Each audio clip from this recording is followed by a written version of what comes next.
You know, they say you never get a second chance to make a first impression. That might be true. There's nothing as bad as trying to make a good first impression and maybe failing. Except for maybe actually making a good first impression and then never being able to live up to the expectations after that. It's ironic, isn't it? Now, I understand that one of the things I may well have been determined at some point in time to be deficient in is my capacity for small talk. It's important in establishing relationships, maintaining relationships. Before the advent of the crypto economy, it had one importance. But after the crypto economy and the onset of the crypto economy, it had a different importance. I contend that if they were more forthcoming, we would find that it had a special significance for people that were formerly identified as dependents of people who had some form of service record with the military in the Gulf War. But that would be getting ahead of ourselves. I'm going to do something different today. You see, the Viscount is the primary source, but oftentimes it's necessary to have the appropriate supplements so that things are sufficiently grounded and not allowed to be derivated into realms or onto levels that are ill-suited for the matter at hand. I wanted to give a personal reflection, and I shall. Several years ago, I remember having a phone conversation with my father. He was telling me about how he was interested in running for mayor of the town where he lived. At first, I kind of laughed.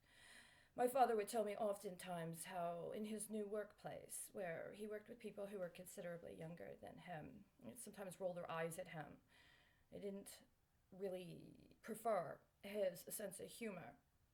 He would make jokes with me, or what he considered to be jokes, and I'd get upset, thinking that they were rude, perhaps even racist.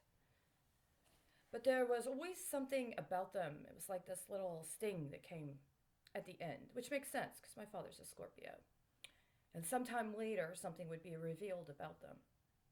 He had told me while he was considering running for mayor that there had been a proposal.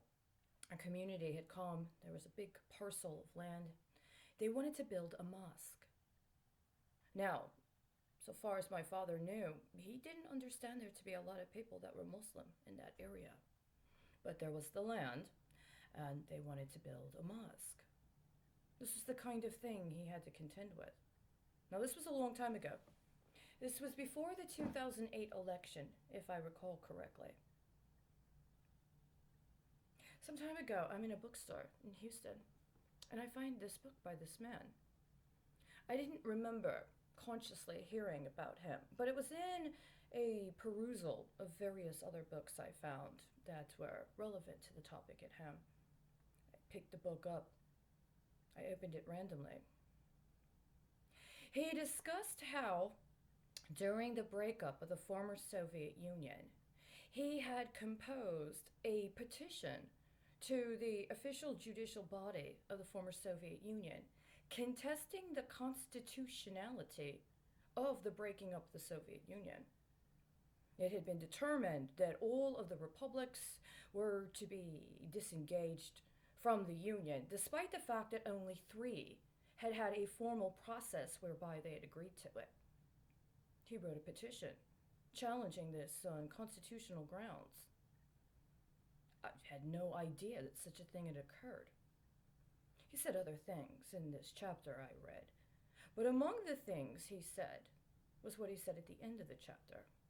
He said that there was a community that had approached him about their desire to build a mosque right outside of Red Square. How funny is that, huh? A mosque in Moscow? But there was something more going on with that, wasn't there? He said he discussed this with them and dissuaded them from that particular site. It's very important. What do we have today? Page 41, the communist threat. Now, if I was a journalist, it would be very important that I appropriately cited my sources, making sure that I followed certain things that would be considered a professional standard. But one of the problems we're having right now is that nobody wants to actually acknowledge what my role is. And I'm not very amenable to letting somebody else give false clues that then I have to chase down the whole time. So let's just read the chapter and let's see what comes of it. The communist threat. The common citizens of Soviet Russia still have opportunity to tell the outside world exactly how and what they feel. But of this I am firmly convinced. The Russian people do not want war. They want a war as little as the American people or the British people or any other people in this world. Yet I am just as firmly convinced that the threat of nuclear war, sparked by communist aggression, is very real, and that it is, in fact, growing rather than diminishing, as some people like to believe. These seemingly contradictory convictions are supported by the same reasons, namely, the contradictory characteristics of the Russian nation. It is difficult to appreciate the gravity of the communist threat without first gaining an understanding of these characteristics. There is a great deal of truth in Paul Winterton's often quoted plaint that there are no experts on Russia, only varying degrees of ignorance. This, however, should not imply that we, as a nation, are pitiably ignorant about what is going on in Russia. We probably know more about Russia than most people assume, but we make less use of our knowledge than most people think. I had the opportunity to visit the Soviet Union myself when I accompanied General Nathan F. Twining, then Chief of Staff of the U.S. Air Force, on his trip to that country in June 1956. General Twining had been invited to attend the air show at Tushino Airport near Moscow on the occasion of Soviet Air Force Day. Following this, General Twining and his party were to visit what were described as several technical air installations as well as a higher training establishment of the Soviet Air Force. After careful consideration of all factors involved, President Eisenhower granted permission to accept the invitation. While our visit was brief, only 8 days, it was so crowded with tours and special events for us that we undoubtedly saw and heard more in this short period of time than almost anyone else could hope to learn in weeks or months, if at all. Actually, we learned little that we did not already know. In fact, it was suggested that we could draw more interesting conclusions from what we were not shown than from what we did see. But whatever we saw during our tours and whatever we heard in our informal, although guarded talks with political, military, and industrial leaders, helped to confirm what many of us had suspected for some time. The rate of progress and improvement in Soviet aerial weapons, backed by a massive scientific and industrial effort, was far greater than most Americans believed possible. There could no longer be any doubt in our minds that the Soviets were rapidly reaching the point where they could successfully challenge our technological superiority. It was equally obvious that the principal objective of their technological effort was to build up a formidable war machine, even though our host went to great lengths to emphasize the defensive nature of the equipment that we were shown. As for my personal impressions, I realized, of course, that my brief experience, however enlightening, was too superficial and inconclusive to markedly improve my degree of ignorance. However, my visit served to lend depth and substance to various theories I had formulated on the basis of what I had learned previously about the communist system and its threat to the free world. Moreover, I met some of the key men behind the global communist conspiracy, both formally and informally, and I was struck with both their cocky self-assurance and brutal frankness. Most of all, I experienced what it meant to live in an absolute police state and to have supreme power concentrated in the hands of a very few. But, ...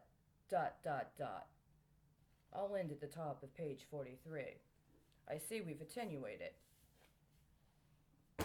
Now, I personally would consider this a more appropriate tone. Is that because you're trying to let us know about the priority of the defensive nature? See, I don't believe in resiliency.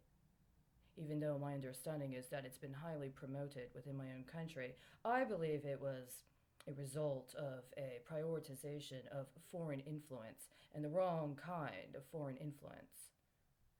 Influence is not a bad thing. It can help us to find the better parts of ourselves, refine them, hone them, make them available for service to others. Appropriate service, by the way. Let's read the other one.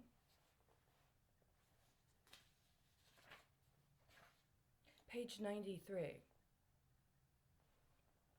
The most important single effect of the introduction of gunpowder during the later Middle Ages was in the sphere of siegecraft. Improvements in the casting of barrels, growing experience in the use of gunpowder, and the appearance of professional civilian artillerymen meant a higher level of gunnery and a heavier weight of shot. John Ziska's weapons included great bombards, which threw stone or metal projectiles up to 100 pounds in weight. By the end of the century, more ponderous shot was not uncommon. The new artillery rendered obsolete the stone castle, and with it the last shreds of military prestige enjoyed by the medieval knight. In 40 days, in 1453, Turkish artillery destroyed the immense walls of Constantinople, walls that had remained impregnable for a millennium. Many lesser fortresses throughout Europe suffered the same fate in the same era. The costliness of the new weapons meant that of necessity they would find their widest employment in royal hands, and so gunpowder became yet another factor assisting the rise of centralized national monarchies. It was the alliance of gunpowder with the other resources of the national state that was to produce the recognizable beginnings of modern warfare in the 16th century. There's an illustration. It doesn't look so dissimilar from a costume I created myself, but at the time I created it, I was a minor. I was below the age of consent. I was not even legally old enough to drive a car. I had not obtained my license. I merely had a learner's permit. These matters are important when you contemplate your preferences when it comes to attenuation. I would be very mindful of that moving forward. I myself will be.